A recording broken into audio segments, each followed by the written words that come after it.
ભાવનગરના મહુવામાં ભગવાન પરશુરામના જન્મોત્સવની ભવ્ય શોભાયાત્રા નીકળી હતી।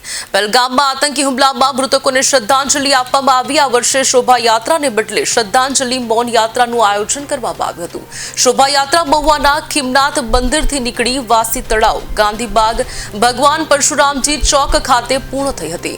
ભગવાન પરશુરામજીની આરતીનું આયોજન કરાયું હતું। મહુવા સમસ્ત બ્રહ્મ સમાજ અને યુવા પરશુરામ ગ્રુપ દ્વારા આયોજન કરાયું હતું। 24 વર્ષથી મહુવામાં ભગવાન પરશુરામની શોભાયાત્રા નીકળે છે।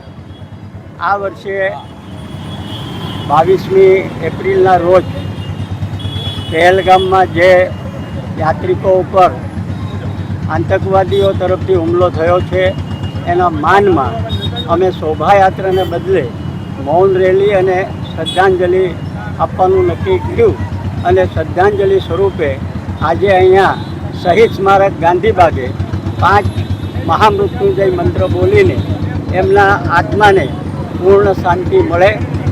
સરકાર કોઈ પણ હિસાબે હવે એક પણ મૃત્યુ આતંકવાદીઓ તરફથી ના થાય એવી વ્યવસ્થા કરે, નેસ્ત નાબૂદ કરે। ભવિષ્યમાં જ્યાંથી આતંકવાદ ઊભો થાય છે એ આતંકવાદ ખતમ થાય એવી સમસ્ત દેશના લોકોની માગણી છે, સમસ્ત ભારતવાસીઓની માગણી છે અને એ જ રીતે મહુવા નગરના લોકોની, મહુવા તાલુકાના લોકોની પણ આ માગણી છે અને એ માંગને અમે પણ સંપૂર્ણ રીતે સહકાર આપીએ છીએ। વંદે વેદ માતરમ, ભારત માતા કી જય।